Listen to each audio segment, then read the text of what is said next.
Marqueteiro relata Caixa 2 de Cabral, Paes, Pezão e Pedro Paulo. Catalães pedem libertação dos presos políticos. Atirador mata 27 pessoas em igreja no Texas. Vereador de Santo André é baleado. Pelo Brasileirão, Santos e São Paulo vencem. E no derby, deu Corinthians. Vitória de 3-2 sobre o Palmeiras. Segunda-feira, 6 de novembro de 2017. Está no ar o J mais ABC.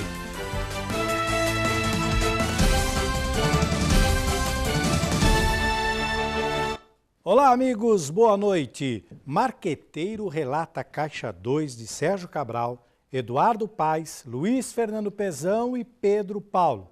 Renato Pereira contou como funcionava financiamento ilegal com empreiteiras e entrega de dinheiro vivo. Em acordo de colaboração premiada fechado com a Procuradoria-Geral da República, o marqueteiro Renato Pereira afirma que o governador do Rio, Luiz Fernando Pezão, o ex-prefeito Eduardo Paes, o ex-candidato a prefeito e deputado federal Pedro Paulo, do PMDB do Rio de Janeiro, e o ex-governador Sérgio Cabral participaram diretamente da negociação de pagamentos em dinheiro e fora da contabilidade oficial de suas respectivas campanhas políticas feitas entre 2010 e 2016. Os detalhes do Caixa 2 constam da colaboração que está em fase de homologação no gabinete do ministro do Supremo Tribunal Federal, Ricardo Lewandowski. Em seu relato, Pereira descreve a mesma rotina com os candidatos do PMDB para os quais trabalhou na última década. Ele ou seus sócios recebiam malas ou sacolas de dinheiro pessoalmente entregues por emissários dos políticos do partido ou repassados por representantes de empresas fornecedoras dos governos estadual e municipal, entre eles as construtoras Andrade Gutierrez e Odebrecht, além de empresas de transporte de Jacó Barata. Renato Pereira foi ouvido em audiência no gabinete do ministro Lewandowski em 4 de outubro, ocasião em que confirmou o teor e a espontaneidade de sua colaboração. Pelos crimes confessados à Procuradoria-Geral da República, o delator vai pagar multa de 1 a 2 milhões de reais. Sua colaboração vinha sendo negociada desde o ano passado pela PGR e foi uma das últimas assinadas pelo então Procurador-Geral da República, Rodrigo Janot, antes de deixar o mandato. Os políticos citados pelo marqueteiro negam as acusações e criticam o vazamento. Milhares de pessoas se concentraram na última sexta-feira em Barcelona em defesa do presidente separatista catalão destituído Carles Puigdemont e pediram a libertação dos integrantes de seu governo, a quem consideram presos políticos. As prisões foram repudiadas pelos separatistas da Catalunha, uma região de 7 milhões e 500 mil habitantes, cuja população está profundamente dividida sobre a separação. A justiça espanhola emitiu uma ordem de busca e captura contra Puigdemont, que de Bruxelas se declarou disposto a se candidatar às eleições regionais de 21 de dezembro. Uma ordem de prisão europeia foi dirigida contra Puigdemont e 4 de seus ministros às autoridades judiciais da Bélgica. Segundo o auto, eles viajaram ao país com a única finalidade de eludir as possíveis responsabilidades que poderiam ter na Espanha. A Procuradoria-Geral belga confirmou o recebimento da ordem, afirmando que será estudada e depois será entregue a um juiz de instrução. O líder deposto da Catalunha, Carles Puigdemont, se apresentou nesse domingo à Justiça da Bélgica. Também compareceram ao tribunal outros 4 ex-ministros da Catalunha, acompanhados de seus advogados. A promotoria belga, no entanto, não confirma os nomes dos políticos que se entregaram. Nesse domingo, dia 5, um atirador entrou em uma igreja no Texas e abriu fogo contra participantes de um culto em uma igreja batista. 26 pessoas foram mortas neste domingo em uma igreja batista na cidade do Texas, Estados Unidos. Após os disparos, o atirador fugiu de carro. Moradores do local iniciaram um tiroteio contra o criminoso e o perseguiram por um curto trecho. Logo, o carro perdeu o controle. Nesta manhã, foi divulgado que o acusado cometeu suicídio. O presidente Donald Trump estava no Japão e comentou o atentado por seu Twitter. Abre aspas. Nossas orações estão com aqueles machucados por este ato maligno. Nossos agradecimentos aos agentes da lei por sua resposta. fecha aspas. Momentos depois, ele anunciou que estava a caminho do local para apoiar familiares das vítimas. Uma quadrilha invadiu a prefeitura de Ribeirão Pires neste último sábado, arrombou um caixa eletrônico e roubou o dinheiro da máquina.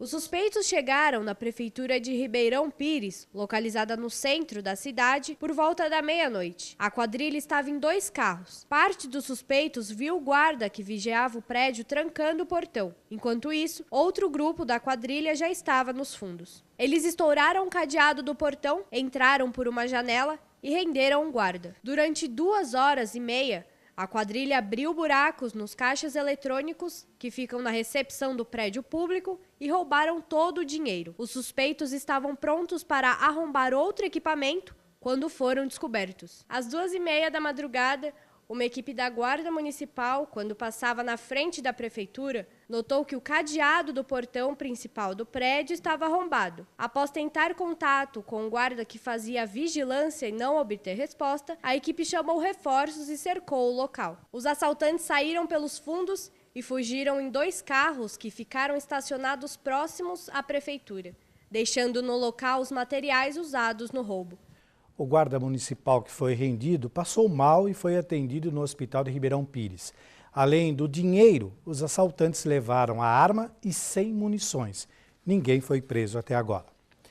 Williams Bezerra, vereador de Santo André, foi baleado no último sábado.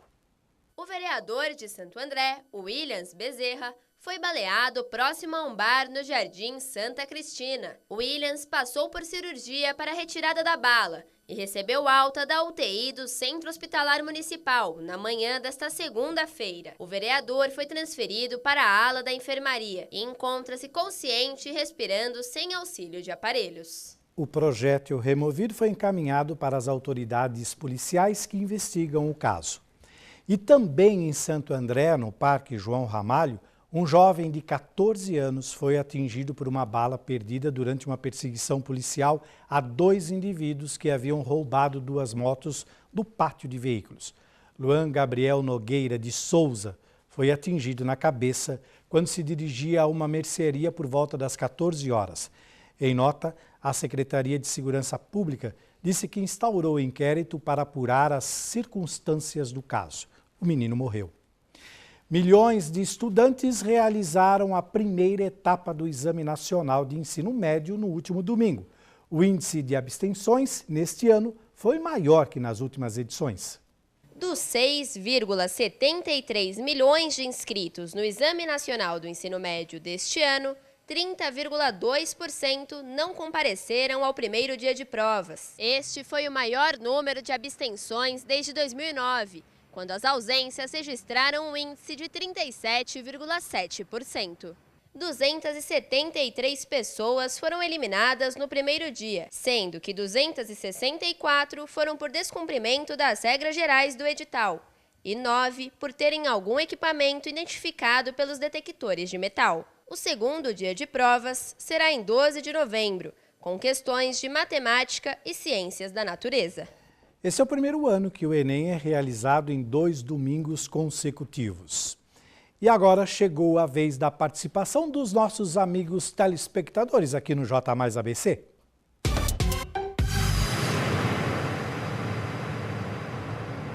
Você, amigo aí de casa, pode participar diariamente do J Mais ABC, mandando sua opinião, críticas, sugestões e pode mandar também sua denúncia. O importante é que você fale com a gente. Se tiver alguma coisa errada aí na sua rua, no seu bairro, mande uma mensagem aqui para a gente. O nosso WhatsApp é o seguinte, 972335094. Vou repetir, 972335094. É importante que você deixe o seu nome completo e de onde está falando. É legal também ter foto, viu? Porque aí você aparece aqui com a gente. Participe e utilize esta nova ferramenta que estamos disponibilizando e quem sabe você aparece aqui na telinha da TV Mais e ainda consegue chamar a atenção em relação ao problema apontado. Então vamos ver quem são os nossos participantes de hoje? Vamos lá, vamos acionar aqui o nosso painel. 2 participações, vamos começar por essa daqui. É o Guilherme Colucci, de Santo André, via WhatsApp. Assisto ao jornal todos os dias. Gostaria de parabenizar a equipe do J mais ABC por sempre nos dar as melhores informações da região. Guilherme Colucci, muito obrigado, Guilherme, pelo seu elogio, tá certo? Vamos ver a outra. Vamos voltar aqui para o painel. A segunda participação está aqui.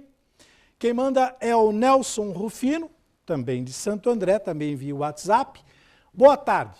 Acredito que estamos passando um dos piores momentos na cidade de Santo André. O prefeito não tem culpa das pontes que caem, mas tem culpa de não refazer o que caiu. O caso da ponte de Santa Terezinha, que está congestionando todos os dias o viaduto e a Avenida Itamaraty, chega a ser desanimador. E quando pega para arrumar uma ponte, derruba a mesma, como aconteceu no caso da ponte Santos Clube. Nelson Rufino de Santo André. A situação não é fácil não, tá? Não é fácil, mas por isso que está aberto esse espaço aqui. Então é isso aí. Agora um esclarecimento importante. Nós deixamos aqui um espaço aberto para as empresas ou órgãos citados nas mensagens, para que possam se manifestar, se defender e se justificar. O espaço está aberto para os dois lados. E mais uma vez, agradecemos a todos que estão participando desse quadro.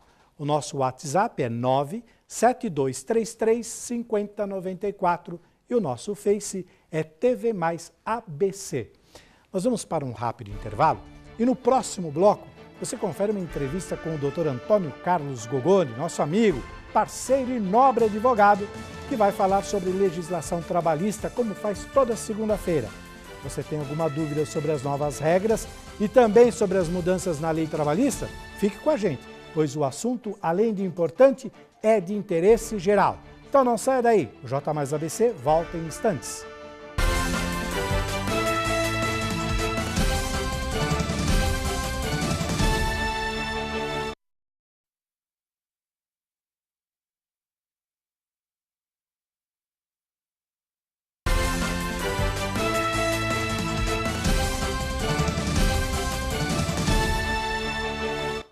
Desemprego cai, mas aumenta a informalidade. O jornal Estado de São Paulo destacou na semana passada dados da Pesquisa Nacional por Amostra de Domicílios Contínua, mostrando que o mercado de trabalho no país movimentou cerca de 188 bilhões de reais em salários no terceiro trimestre. Divulgado pelo IBGE, o resultado representa quase 7 bilhões a mais em circulação em um ano e impulsiona a expectativa de vendas de Natal. Nos últimos meses, a massa salarial cresceu 2,6 bilhões de reais. No terceiro trimestre, o mercado de trabalho também manteve a tendência de geração de vagas informais. A taxa de desemprego recuou de 13% no segundo trimestre para 12,4% no terceiro. O total de trabalhadores com carteira assinada, contudo, atingiu o menor nível desde 2012. E por falar em empregos e vagas informais, a reforma trabalhista entra em vigor a partir do dia 11. A reforma será uma atualização da CLT, permitindo maior acordo entre empresas, sindicatos e empregados. Recebemos agora em nossos estúdios, como fazemos todas as segundas-feiras, o Dr. Antônio Carlos Gogoni, nosso amigo, parceiro e nobre advogado, que vem esclarecer algumas dúvidas sobre as mudanças e as novas regras da lei trabalhista. Boa noite, doutor Gogoni, um prazer toda segunda ter o senhor aqui com a gente. Antes de mais nada, caro jornalista Gil Latoreira, muito obrigado por mais essa oportunidade e, como sempre, é um motivo de satisfação e também aos nossos telespectadores é um motivo de prestígio estar nessa emissora de renome, junto a um jornalista de renome como você. Muito bem, o senhor já é uma presença quase que obrigatória aqui, todo mundo sempre pergunta quando é o dia de perguntar sobre leis trabalhistas. Chegou, segunda-feira, é o dia do Dr. Gogoni.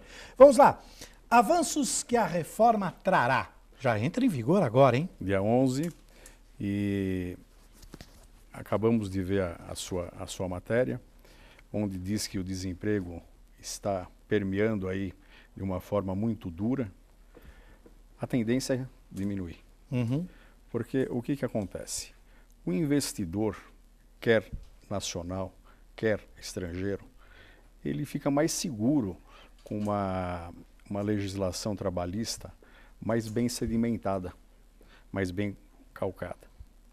A reforma trabalhista, ela vem exteriorizando aquilo que o Tribunal Superior do Trabalho vem simulando, ou seja, a jurisprudência trabalhista ao longo de vários anos, poderia dizer, desde a criação da Justiça do Trabalho até o presente momento. Hoje mesmo vi uma entrevista do presidente do TST, o ministro Ives Gandara da Silva Martins, filho, onde ele diz que falta pouquíssima coisa para mudar essas súmulas em relação ao que já foi colocado no texto trabalhista. Ou seja, é um avanço, todo avanço demanda uma expectativa, Claro. demanda um tempo de ajuste, e a tendência é realmente melhorar essa situação de desemprego. Pois é. E está umbilicalmente ligada à reformulação trabalhista. Agora, nós tivemos aí um aumento na informalidade, como a própria matéria disse, e ao longo de outros jornais a gente tem dito isso. O senhor acha que com essa reforma, com a validade agora a partir do dia 5, isso vai gerar mais empregos com carteira assinada? Sim. O brasileiro em si, ele é muito criativo. Ele, não tendo as condições mínimas de trabalho, de carteira assinada, ele vai para a informalidade. Mas a informalidade não é uma coisa grandiosa, Não. porque deixa de recolher impostos. Sim. Se você deixa de recolher impostos, você deixa de gerar emprego. Ou seja, a economia para Pois de girar. é. Então, a tendência não poderá até manter essa informalidade, mas a tendência é voltar para o emprego formal, para o emprego com carteira assinada. E o brasileiro vai saber se adaptar a essa situação. Ninguém gosta de reformas. Nós vamos enfrentar depois, está tramitando no Congresso, a reforma previdenciária. Previdenciária, né? Se nós não fizermos isso, aqui não vai nenhuma defesa a governo A, governo B, governo C, o presidente Temer acertou, tem realmente que fazer, tinha que realmente fazer essa Já passou essa reforma. até da hora. Exatamente. Né? E também a reforma previdenciária, ela tem que, ainda com certos ajustes, isso depois poderá ser tema de uma outra vinda nossa aqui, mas ela tem que sair, porque senão o Brasil não se firma como economia. Exatamente. O senhor disse, para a gente encerrar essa participação, que essa geração de empregos, essa nova reforma, vai aquecer a economia de alguma forma, até pelo fato do senhor falar dos caras sair da informalidade e ir realmente para recolher impostos e tudo mais. Em breves palavras, o senhor acredita mesmo que a economia passe a se fortalecer um pouco mais? Quais os reflexos na economia com essa reforma? Eu vou dizer para você, como profissional liberal, senti, entendeu, a economia fraca no meu escritório. Como vários colegas sentiram, Claro. como outros setores empresariais também o sentiram. E devo dizer para você que já senti reaquecer. Que bom. Então, isso é muito bom. É alvissareiro, entendeu, esse tipo de situação, porque nós temos que enxergar com os olhos postados para o futuro. Não adianta nós ficarmos com amarras, só criticando, porque não resolve. Pois é. Nós temos que levantar cedo, arregaçar as mangas e trabalhar. Exatamente. Quem não gosta de fazer isso, não adianta. Como sempre, aquele e-mail para quem quiser deixar pergunta, vai até rolar um GCzinho para ajudar o nosso telespectador. D de dado, R de roupa. Doutor Gogoni, Gogoni, @gmail.com. Tá lá. Ok, Muito perfeito. bem. Muito obrigado, doutor Gogoni. Até segunda que vem. Estaremos vamos voltar para tirar outras dúvidas que nós temos. Esperamos que o Palmeiras esteja melhor até a semana que vem, né? Será? Porque aqui é uma casa de corintianos, né? Verde. Pois é. O senhor veio numa justa homenagem Ao palestrina, Palmeiras, mas tem num dúvida. dia não muito bom. Saudações alvinegras. Alviverdes. Alvinegras. Doutor, muito Satisfação, obrigado. muito obrigado, Muito viu? obrigado. E você, amigo de casa, se tiver alguma dúvida sobre legislação trabalhista, como ele já disse, mande um e-mail aqui para o Dr. Gogoni. E na próxima participação dele aqui no J+, ele pode lhe esclarecer. Nós vamos para um rápido intervalo, mas é jogo rápido. Não sai daí porque no próximo bloco tem números do mercado financeiro, previsão do tempo e tudo sobre a rodada do Brasileirão.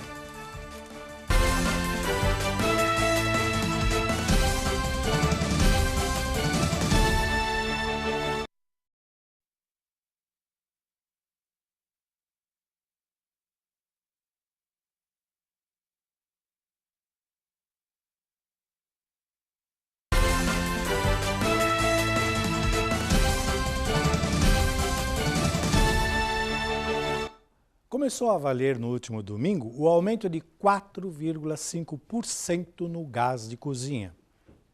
As refinarias aumentaram, em média, 4,5% os preços do gás de cozinha para uso residencial, em botijões de até 13 quilos. Entre os motivos para o reajuste estão a alta das cotações do produto nos mercados internacionais e a variação do câmbio. Como a legislação brasileira garante liberdade de preços no mercado de combustíveis e derivados, o preço para o consumidor dependerá de cada distribuidora e revendedora. Vale lembrar que no cálculo estão mantidas as margens de distribuição e de revenda e as alíquotas de tributos. Hoje, o dólar teve uma queda de mais de 1%. As bolsas europeias também fecharam em queda, fazendo com que o euro também tivesse queda. Já a Bovespa operou o dia em alta. Vamos aos números do mercado financeiro. O dólar comercial teve queda de 1,29%. Vamos aqui no nosso painel e ele foi cotado a R$ 3,26. Também em queda, o euro, com 1,52% de queda, fechou a R$ 3,79. A Bovespa não, esta subiu 0,51% e fechou com 74.290 pontos. Quem diria que os rios que um dia foram usados para lazer dos moradores do ABC se tornariam depósito de lixo? Esse foi o tema debatido no encontro regional Rios Mais Cidades, realizado pelo Conselho de Arquitetura e Urbanismo de São Paulo. Córregos e rios que um dia foram benéficos para a cidade do ABC se tornaram vilões que cortam avenidas e ruas das 7 cidades. As margens viraram depósitos de lixo e as águas descarte de esgoto.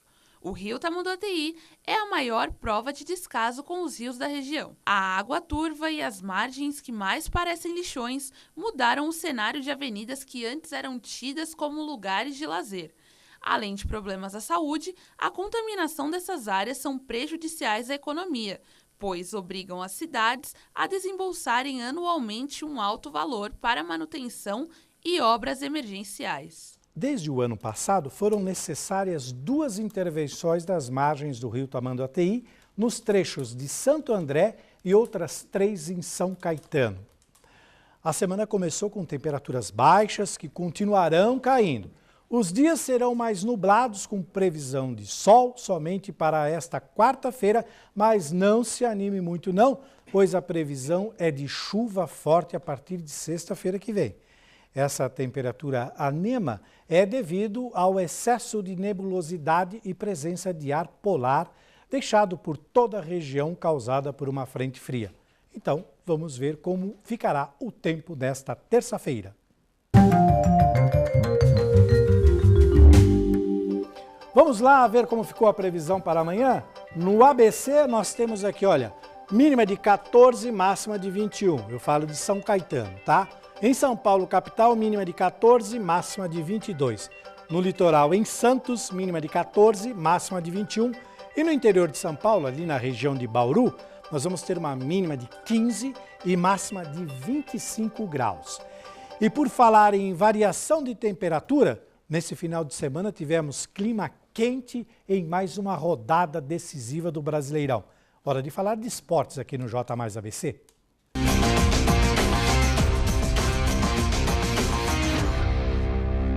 Pelo Brasileirão, Santos e São Paulo vencem e no derby deu Corinthians. Vitória de 3-2 sobre o Palmeiras na arena lotada, diante de um público de mais de 46 mil pessoas.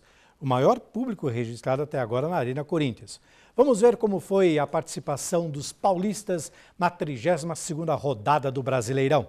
No Serra Dourada, o São Paulo visitou o Atlético Goianiense e saiu com a vitória por 1-0 na bagagem. O único gol da partida foi marcado aos 21 minutos do primeiro tempo, após Cueva puxar o contra-ataque pelo meio. Petros recebeu, rolou para Lucas Prato, que cruzou para Hernanes acertar o ângulo do goleiro atleticano. O Santos recebeu o Atlético Mineiro na Vila Belmiro e venceu por 3-1 sob o comando de Elano, novo técnico da equipe. Motivado, o time da casa se mostrou bastante ofensivo, criando as melhores chances do primeiro tempo. Depois de muita persistência, as redes balançaram aos 45 minutos. Bruno Henrique cruzou na medida para Arthur Gomes cabecear e colocar o Peixe na frente. Na volta do intervalo, o Atlético deixou tudo igual logo aos 5 minutos. Fred pegou o cruzamento de Robinho e sozinho cabeceou 1-1. O Santos não demorou para voltar ao ritmo da primeira etapa e marcou o segundo aos 15 minutos. Após Lucas Lima cobrar escanteio pela esquerda, David Braz ganhou da marcação e colocou o time paulista na frente novamente. Aos 34, Bruno Henrique cruzou para Ricardo Oliveira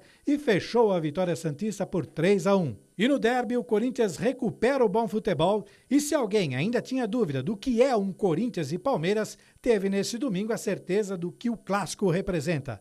O jogo terminou com vitória por 3-2 do líder.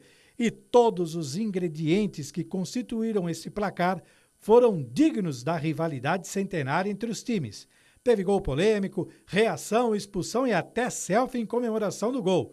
O Timão sai mais fortalecido e fica mais perto do título e o Verdão perde a grande chance. O time da casa marcou 3 vezes só no primeiro tempo. Aos 27 minutos, Rodriguinho bateu cruzado para Romero. Na pequena área, pelo lado direito, marcar o primeiro. 2 minutos depois, após cobrança de escanteio de Cleison, a bola sobrou para Balbuena fazer o segundo do Timão. O Palmeiras descontou aos 34 minutos com Mina.